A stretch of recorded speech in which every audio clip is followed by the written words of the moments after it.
BTM ವಿಧಾನಸಭಾ ಕ್ಷೇತ್ರದಲ್ಲಿ JDS ಪಕ್ಷದ ವತಿಯಿಂದ ಸದಸ್ಯತ್ವ ನೋಂದಣಿ ಹಾಗೂ ಬೂತ್ ಸಮಿತಿ ಅಭಿಯಾನ ಕಾರ್ಯಕ್ರಮ ನಡೆಯಿತು.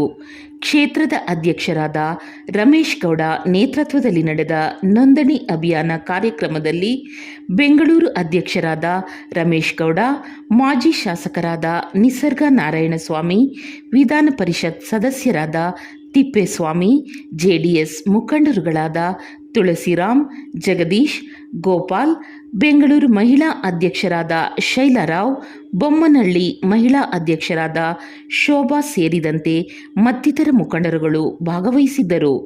ಕ್ಷೇತ್ರದಲ್ಲಿ ಎಲ್ಲ ಮುಖಂಡರುಗಳು ಸೇರಿ ಸದಸ್ಯತ್ವ ನೋಂದಣಿ ಅಭಿಯಾನಕ್ಕೆ ಚಾಲನೆ ನೀಡಿದರು. ಮೊದಲು ನಮ್ಮ ಪಕ್ಷ ಕುಂಠಿತವಾಗಿ ನಡೀತಾ ಇತ್ತು. ಆದರೆ ನಮ್ಮ ನಾಯಕರಾದಂಥ ಎಚ್.ಎಂ. ರಮೇಶ್ ಗೌಡರು ಜೊತೆಗೆ ಸೌತ್ ಪಾರ್ಲಿಮೆಂಟ್ ಅಧ್ಯಕ್ಷರಾದಂಥ ಟಿ.ಆರ್. ತುಳಸಿರಾಮರವರ ಅಧ್ಯಕ್ಷತೆ ಮೇರೆಗೆ ನಾವು ಸಾಕಷ್ಟು ಶ್ರಮ ಬಿದ್ದು ಈ ಭಾಗದಲ್ಲಿ ಕೆಲಸ ಮಾಡಿ ಈ ಸದಸ್ಯತ್ವ ದಯವಿಗೆ ಸಾಕಷ್ಟು ಶ್ರಮ ಬೀಳ್ತಾ ಇದ್ದೀವಿ. ಮೊದಲು 10 ಜನ 20 ಜನ ಸೇರ್ತಾ ಇದ್ದ ಜಾಗದಲ್ಲಿ ಇವತ್ತು 100 ಜನ 200 ಜನ 300 ಜನ ಸೇರೋಷ್ಟು ಸಾಮರ್ಥ್ಯ ಬಂದಿದೆ. ಆ ಮಟ್ಟಿಗೆ ನಾವು ಕೆಲಸ ಮಾಡ್ತಾ ಇದ್ದೀವಿ. ಅದಕ್ಕೆ ಕಾರಣ ನಮ್ಮ ಅಧ್ಯಕ್ಷರಾದಂಥ ಎಚ್.ಎಂ. ಗೌಡರು. ಅವರು ನೇರ ನುಡಿ, ಅವರು ನಮಗೆ ಬೆಣ್ತಟ್ಟಿ ಪ್ರೋತ್ಸಾಹ ಕೊಟ್ಟು ಸಾಕಷ್ಟು ಕೆಲಸ ಮಾಡೋದಕ್ಕೆ ಅವಕಾಶ ಮಾಡಿಕೊಡ್ತಾ ಇರೋದ್ರಿಂದ ನಾವು ಮುಂದೆ ಬರ್ತಾ ಇದ್ದೀವಿ. ತಾವೆಲ್ಲರೂ ನಮ್ಗೆ ಎಷ್ಟು ಸ್ಪಂದಿಸಿ ಕಾರ್ಯಕ್ರಮಕ್ಕೆ ಬಂದು ಏನು ನಮ್ಮ ಕೈ ಜೋಡಿಸ್ತಾ ಇದ್ದೀರ ನಮ್ಮೆಲ್ಲ ವಾರ್ಡ್ ಅಧ್ಯಕ್ಷರುಗಳು, ಪದಾಧಿಕಾರಿಗಳು ಮತ್ತು ಮಹಿಳೆ ವಿಭಾಗದ ಸಾಕಷ್ಟು ನಮ್ಮ ಮಹಿಳೆಯರು, ಇದೇ ರೀತಿ ಸಾಕಷ್ಟು ಯುವಕರು ನನ್ನ ಬೆನ್ನೆಲುಬಾಗಿ ನಿಂತಿದ್ದಾರೆ.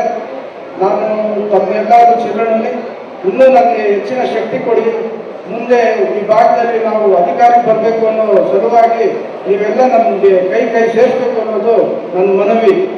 ಜೆಡಿಎಸ್ ಪಕ್ಷದಲ್ಲಿ ಇದ್ದಂಥ ಸಂದರ್ಭದಲ್ಲಿ ಈ ಬೆಂಗಳೂರು ನಗರವನ್ನ ಸಮಗ್ರ ಅಭಿವೃದ್ಧಿ ಮಾಡಿರ್ತಕ್ಕಂಥದ್ದು, ಮತ್ತೆ ಕರ್ನಾಟಕ ರಾಜ್ಯದ ಎಲ್ಲ ಜಿಲ್ಲೆಗಳನ್ನು ಸಮಗ್ರವಾಗಿ ಅಭಿವೃದ್ಧಿ ಮಾಡಿರ್ತಕ್ಕಂಥದ್ದು ಮತ್ತು ಜನಪರ ಕಾರ್ಯಕ್ರಮಗಳನ್ನು ಕುಮಾರಣ್ಣ ಅವರು 20 ತಿಂಗಳು ಮುಖ್ಯಮಂತ್ರಿಗಳಾದಂಥ ಸಂದರ್ಭದಲ್ಲಿ ಒಂದಂಕಿ ಲಾಟರಿ ನಿಷೇಧ, ಸಾರಾಯಿ ನಿಷೇಧ, ಹೆಣ್ಣು ಮಕ್ಕಳಿಗೆ ಸೈಕಲ್ ವಿತರಣೆ ಭಾಗ್ಯ, ಮತ್ತೆ ರೈತರಿಗೆ 2018ರಲ್ಲಿ ಮುಖ್ಯಮಂತ್ರಿ ಆದಂಥ ಸಂದರ್ಭದಲ್ಲಿ ಇಡೀ ಕರ್ನಾಟಕ ರಾಜ್ಯದಲ್ಲಿರ್ತಕ್ಕಂಥ ಎಲ್ಲ ಜಾತಿ ಎಲ್ಲ ವರ್ಗದ ರೈತರುಗಳಿಗೆ 25,000 ಕೋಟಿ ಸಾಲ ಮನ್ನಾ ಮಾಡಿರ್ತಕ್ಕಂಥದ್ದು.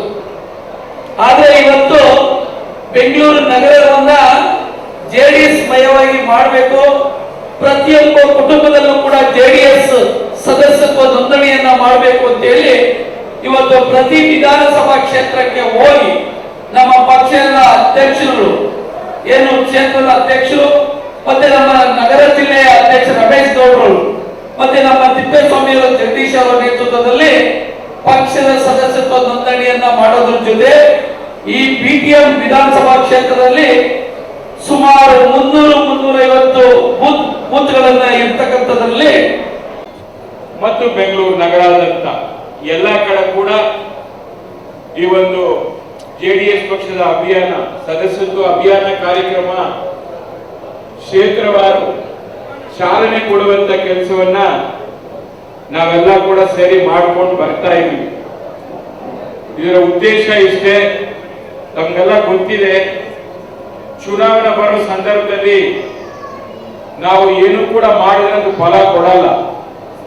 ಚುನಾವಣೆ ಮುಂಚಿತವಾಗಿ ನಮ್ಮ ಪಕ್ಷ ಸಂಘಟನೆ ಆಗಬೇಕು, ಇನ್ನಷ್ಟು ಬೂತ್ ಮಟ್ಟದಲ್ಲಿ ಹೆಚ್ಚಿನ ಒಂದು ಶಕ್ತಿಯನ್ನ ಕೊಡಬೇಕು, ಮತ್ತೆ ಮತದಾರರಲ್ಲಿ ಒಂದು ಜಾಗೃತಿ ಮೂಡಿಸುವಂತ ಕೆಲಸವನ್ನ ಮಾಡಬೇಕು ಅಂತೇಳಿ ನಮ್ಮ ಪಕ್ಷದ ವರಿಷ್ಠರು ಸನ್ಮಾನ್ಯ ದೇವೇಗೌಡರು ಹಾಗೂ ನಮ್ಮ ನಾಯಕರಾದ ಸನ್ಮಾನ್ಯ ಕುಮಾರಣ್ಣ ಅವರ ಮಾರ್ಗದರ್ಶನದಲ್ಲಿ, ನಿಖಿಲ್ ಕುಮಾರಸ್ವಾಮಿ ಅವರ ನಾಯಕತ್ವದಲ್ಲಿ ಮತ್ತು ನಮ್ಮ ಬೂತ್ ಕಮಿಟಿ ಅಧ್ಯಕ್ಷರಾದಂತಹ ಸುರೇಶ್ ಬಾಬು ಅವರು, ಶಾಸಕ ಸನ್ಮಿತ್ರರು, ನಾವೆಲ್ಲ ಕೂಡ ಸೇರಿ ಎಲ್ಲ ಕಡೆ ಹೋಗಿ ಈ ಒಂದು ಕಾರ್ಯಕ್ರಮಕ್ಕೆ ಚಾಲನೆ ಕೊಡ್ತಾ ಬರ್ತಾ ಇದ್ದೀವಿ. ಹಾಗೆ ಇವತ್ತು ಬೊಮ್ಮನಹಳ್ಳಿ ಆಯಿತು, ಇವಾಗ BTM ಲೇಔಟ್ಗೆ ಬಂದಿರತಕ್ಕಂಥದ್ದು. ನೀವೆಲ್ಲ ಕೂಡ ನಮ್ಮ ರಮೇಶ್ ಅವರ ನೇತೃತ್ವದಲ್ಲಿ ಎಲ್ಲ ದೊಡ್ಡ ಮಟ್ಟದಲ್ಲಿ ಸೇರಿದ್ದೀರಾ. ಇವತ್ತೇನು ಈ ಒಂದು ಮೆಂಬರ್ಶಿಪ್ ನ ಮೊಬಿಲೈಸೇಷನ್ ಏನ್ ಮಾಡಬೇಕಾಗಿದೆ ಅದರ ಜವಾಬ್ದಾರಿಯನ್ನ ಈಗ ರಮೇಶ್ ಅವರು BTM ಲೇಔಟ್ನ ಅಧ್ಯಕ್ಷರು ಮಾಡಬೇಕು. ಇವತ್ತು BTM ಲೇಔಟ್ ಅಲ್ಲಿ ಇಂಥ ಕಾರ್ಯಕ್ರಮ ಆಗ್ತದೆ ಅಂತ ಹೇಳಿ ನಿಖಿಲ್ ಸಾಹೇಬರು ಬರಬೇಕಾಗಿತ್ತು. ಅವರು ಕೂಡ ಕರ್ಕೊಂಡು ಬರ್ತೀರಿ ಅಂತ ಹೇಳಿ ಭರವಸೆ ಕೊಟ್ಟಿದ್ರು. ಆದ್ರೆ ಅವರ ಒಂದು ಕಾರ್ಯಕ್ರಮಗಳು ಮೊದಲೇ ಎಲ್ಲ ಫಿಕ್ಸ್ ಆಗಿರೋ ಕಾರಣ ಅವ್ರು ಇವತ್ತು ಚನ್ನಪಟ್ಟಣ ರಾಮನಗರದಲ್ಲಿ ಕಾರ್ಯಕ್ರಮವನ್ನು ತೊಳ್ಕೊಂಡಿದ್ದಾರೆ. ಹಾಗಾಗಿ ಅವ್ರು ಇವತ್ತು ಅನುಪಸ್ಥಿತಿಯಲ್ಲಿ ಈ ಒಂದು ಕಾರ್ಯಕ್ರಮ ನಡೆಸತಕ್ಕಂಥ ಸಂದರ್ಭ ಬಂದಿದೆ. ಇವತ್ತು ಈ ಬೆಂಗಳೂರು ನಗರದಲ್ಲಿ, ಅದರಲ್ಲೂ ಬೆಂಗಳೂರು ದಕ್ಷಿಣ ಲೋಕಸಭಾ ಕ್ಷೇತ್ರದಲ್ಲಿ ತಾವೆಲ್ಲರೂ ಗಮನಿಸಿರ್ಬೋದು. ಇವತ್ತು BTM ಲೇಔಟ್ ನಲ್ಲಿ ಇರ್ಬೋದು, ಜಯನಗರ ಇರ್ಬೋದು, ಬೊಮ್ಮನಹಳ್ಳಿ, ಪದ್ಮನಾಭನಗರ ಎಲ್ಲಾ ಕಡೆ ನೋಡಿದ್ರೆ ಇವತ್ತು ಅವರದೇ ಮಗಳನ್ನ ನಿಲ್ಲಿಸ್ತಿರ್ತಕ್ಕಂಥ ಲೋಕಸಭಾ ಕ್ಷೇತ್ರ ಸೋಮರೆಡ್ಡಿ ಅವರು ಇವತ್ತೇನು ಕ್ಷೇತ್ರ ಲೋಕಸಭಾ ಕ್ಷೇತ್ರದಲ್ಲಿ ನಿಂತಿದ್ರು, ಈ BTM ವಿಧಾನಸಭಾ ಕ್ಷೇತ್ರದಲ್ಲಿ ಅವ್ರಿಗೆ 9,000 ಒಂದು ಮತಗಳು ಹಿನ್ನಡೆ ಆಗಿದೆ. ಕಾರಣ ಇಷ್ಟೇ, ಇವತ್ತು ಆ ಒಂದು 9,000 ಮತ ಹಿನ್ನಡೆ ಆಗ್ಬೇಕಾದ್ರೆ ನಮ್ಮ ಬಿಜೆಪಿ ಅಭ್ಯರ್ಥಿ ತೇಜಸ್ವಿ ಸೂರ್ಯ ಅವರಿಗೆ ಹೆಚ್ಚಿನ ಸಂಖ್ಯೆ ಮತ ಬರ್ಬೇಕಂತ ಹೇಳಿದ್ರೆ ಇವತ್ತು ಇಲ್ಲಿ ಕೂತಿರ್ತಕ್ಕಂಥ ಎಲ್ಲ ನನ್ನ ಅಕ್ಕ ತಂಗಿಯರ ಅಣ್ಣ ತಮ್ಮದಿರ ಕಾರಣ. ಇವತ್ತು ನೀವೆಲ್ಲರೂ ಸಹ ಸೇರ್ಕೊಂಡು ಇವತ್ತು ಅವ್ರನ್ನ ಒಂದು ಮನೆ ಕಳಿಸ್ಲಿಕ್ಕೆ ಕಾರಣ ಆಗಿರುವುದು. ಇವತ್ತು ಆ ಶಕ್ತಿಯನ್ನ ಮತ್ತೊಮ್ಮೆ ನಮ್ಮ ಬಿಬಿಎಂಪಿ ಚುನಾವಣೆಯಲ್ಲಿ ತಾವೆಲ್ಲರೂ ಸಹ ನಮ್ಮ ಪಕ್ಷಕ್ಕೆ ಕೊಟ್ರೆ ಮುಂದಿನ ದಿನಗಳಲ್ಲಿ ಖಂಡಿತವಾಗ್ಲೂ ಸಹ ನಮ್ಮ ಪಕ್ಷದ ಅಭ್ಯರ್ಥಿಗಳು ಯಾರಿದ್ದಾರೆ ನಿಮ್ಮ ಒಂದು ನೋವು ನಲಿವಿಗೆ ಜೊತೆಯಾಗಿರ್ಲಿಕ್ಕೆ ನಾವೆಲ್ಲರೂ ಸಹ ಕಷ್ಟಪಡ್ತೀವಿ. ಜೊತೆಗೆ ಇವತ್ತು ಮೆಂಬರ್ಶಿಪ್ ಡ್ರೈವ್ ಏನು ನಡೀತಾ ಇದೆ ಇಡೀ ಬೆಂಗಳೂರು ನಗರದಲ್ಲಿ, ಇವತ್ತು ಎಲ್ಲ ಬೇರೆ ಬೇರೆ ಪಕ್ಷದವರು ಕುತ್ಕೊಂಡು ಮೊಬೈಲ್ ಅಲ್ಲಿ ಆಪರೇಟ್ ಮಾಡ್ಬೋದು, ನಾವು ಕೇಳಬಹುದು. ಇವತ್ತು ಜಗದೀಶ್ ಅವ್ರು ಕೇಳ್ತಾ ಇದ್ರು, ಎಲ್ಲ ಬೇರೆ ಬೇರೆ ಪಕ್ಷದವರು ಎಲ್ಲ ಮೊಬೈಲ್ ಅಲ್ಲಿ ಆಪ್ ಬಂದಿದೆ, ಅದೆಲ್ಲ ಮೆಂಬರ್ಶಿಪ್ ಮಾಡ್ತಾ ಇದ್ದಾರೆ, ತಾವಾಗಿನ ಬುಕ್ಕಲ್ಲೇ ಕೂತಿದ್ದಾರೆ ಅಂತ ಹೇಳಿ. ಹಂಗಾಗಿ ಅದಕ್ಕೆ ಇಷ್ಟೇ ಕಾರಣ. ನೋಡಿ, ನಾವ್ ಯಾವತ್ತೂ ಒಂದು ಜನರ ಹತ್ರ ಹೋದಾಗ ಮೆಂಬರ್ಶಿಪ್ ಮಾಡ್ಲಿಕ್ಕೆ ಒಂದು 5 ನಿಮಿಷ ಸಮಯ ತಗೊಂಡು ಅವರೊಂದು ವಿಶ್ವಾಸವನ್ನ ಗಳಿಸಲಿಕ್ಕೆ ಸಮಯ ಆಗ್ತದೆ. ಅವರ ಒಂದು ಬಾಂಧವ್ಯವನ್ನ ಹೆಚ್ಚಿಸ್ಕೊಳ್ಳಿಕ್ಕೆ ಒಂದು ಸಮಯ ಸಿಗ್ತದೆ. ಹಂಗಾಗಿ ಇವತ್ತು ಮೆಂಬರ್ಶಿಪ್ ನ ಇವತ್ತು ಮನೆಗೆ ಹೋಗಿ ಈ ಮೆಂಬರ್ಶಿಪ್ 10 ರೂಪಾಯಿ ಕೊಡ್ಬೇಕು. 10 ರೂಪಾಯಿ ಕೊಟ್ರೆ ನಿಮ್ದು ಒಂದು ಕಮಿಟ್ಮೆಂಟ್ ಪಕ್ಷದಲ್ಲಿ ಇರ್ತದೆ ಅಂತ ಹೇಳಿ ಕುಮಾರಣ್ಣ ಅವರು ಇವತ್ತು ಆದೇಶವನ್ನು ಕೊಟ್ಟು ಕಾರ್ಯಕ್ರಮದಲ್ಲಿ ಹೇಗೆ ಗಂಡ್ಮಕ್ಳು ಬಂದಿದ್ದಾರೋ ಅದೇ ಸಮಯಕ್ಕೆ ಹೆಣ್ಮಕ್ಳು ಬಂದಿರೋದು ತುಂಬಾ ಸಂತೋಷ ಪಡುವ ವಿಷಯ.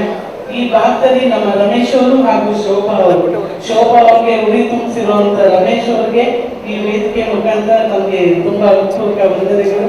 ಹಾಗೂ ನಮ್ಮ ಹೆಣ್ಮಕ್ಳನ್ನ ಈ ರೀತಿಗೆ ಬೆಳೆಸುವಂತ ನಮ್ಮ ಸಿಟಿ ಅಧ್ಯಕ್ಷರಾದ ರಮೇಶ್ ಸರ್ ಅವರು ನನ್ನನ್ನ ಮಹಿಳಾ ಅಧ್ಯಕ್ಷರು ಮಾಡಿದ ನಂತರ ನಾವೇನು ಶೋಭಾ ಅವರು ಮಾಡಿದ್ವು, ಇವತ್ತು ಇದೇ ಸಭೆಗೆ ಇಷ್ಟು ಹೆಣ್ಮಕ್ಳು ಬರ್ತಾ ಇದ್ದಾರೆ ಅಂದ್ರೆ ಇದಕ್ಕೆ ಕಾರಣ ಅವರು ನಮ್ಮ 2ನೇ ದೇವೇಗೌಡರು ಅಂತ ಹೇಳ್ಬೋದು ಹೆಣ್ಮಕ್ಳನ್ನ ಉರಿ ತುಂಬಿಸೋದ್ರಲ್ಲಿ.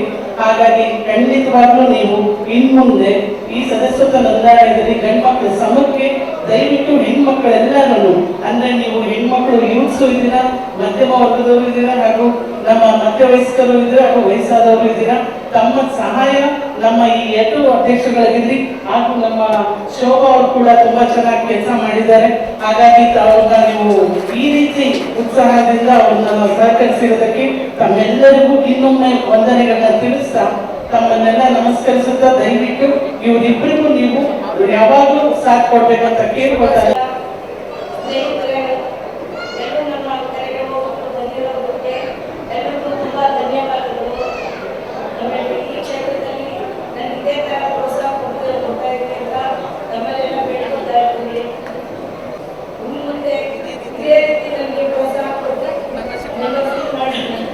ಅವರು ಒಂದು ಮಾತನ್ನು ಹೇಳಿದ್ರು, ನಾನೇನು ನನ್ನನ್ನು ಕರೆದು 5,000 ಜನ 10,000 ಜನ ಇದ್ರೆ ಮಾತ್ರ ನಾನು ಬಂದು ಕಾರ್ಯಕರ್ತರ ಜೊತೆ ಸಭೆ ಮಾಡ್ತೀನಿ ಅಂತ ಹೇಳಿಲ್ಲ.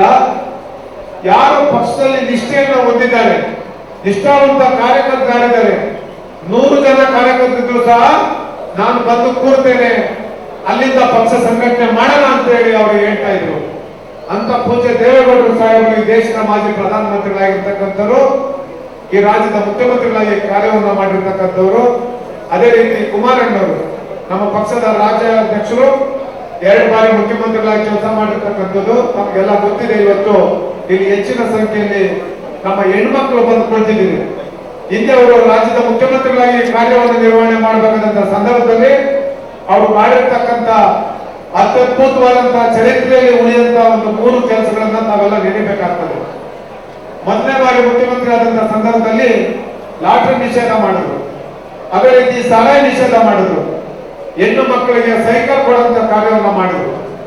ಅವೆಲ್ಲವೂ ಸಹ ಯಾಕೆ ಇವತ್ತು ದಿವಸ ಬೆಳಗ್ಗೆಯಿಂದ ಸಾಯಂಕಾಲ ತನಕ ಆಟ ಓಡಿಸ್ತಕ್ಕಂಥವ್ರು ಡ್ರೈವರ್ಸು ಪ್ರತಿಯೊಬ್ಬರು ಸಹ ಏನು ದಿನನಿತ್ಯದ ದುಡಿಮೆಯನ್ನ ಮಾಡಿ ಸಾಯಂಕಾಲ ಏನು ಲಾಟ್ರಿ ಜೂಜು ಆಡ್ತಾ ಇದ್ರು, ಅದಕ್ಕೆ ಕಡಿವಾಣವನ್ನು ಹಾಕಿ ಈ ರಾಜ್ಯದ ಹೆಣ್ಣುಮಕ್ಕಳು ಶಾಂತಿ ನೆಮ್ಮದಿಯಿಂದ ಬದುಕಬೇಕು ಅಂತ ಹೇಳಿ ಅವರು ಬಹಳ ಹೊತ್ತು ದೊಡ್ಡ ತೀರ್ಮಾನವನ್ನು ಮಾಡಿದ್ರು. ಅದೇ ರೀತಿ 2ನೇ ಬಾರಿ ಮುಖ್ಯಮಂತ್ರಿ ಆದಂತಹ ಸಂದರ್ಭದಲ್ಲಿ ಇಡೀ ರಾಜ್ಯದ ಉದ್ದಗಲಕ್ಕೂ ಸುಮಾರು 25,000 ಕೋಟಿಗೂ ಹೆಚ್ಚು ಹಣವನ್ನ ರೈತರ ಸಾಲವನ್ನ ಮನ್ನಾ ಮಾಡಿದ್ರು. ಇವೆಲ್ಲವೂ ಸಹ ಈ ರಾಜ್ಯದಲ್ಲಿ ಬಹಳ ಜನ ಮುಖ್ಯಮಂತ್ರಿಗಳಾಗಿ ಕಾರ್ಯವನ್ನು ನಿರ್ವಹಣೆ ಮಾಡಿದ್ದಾರೆ.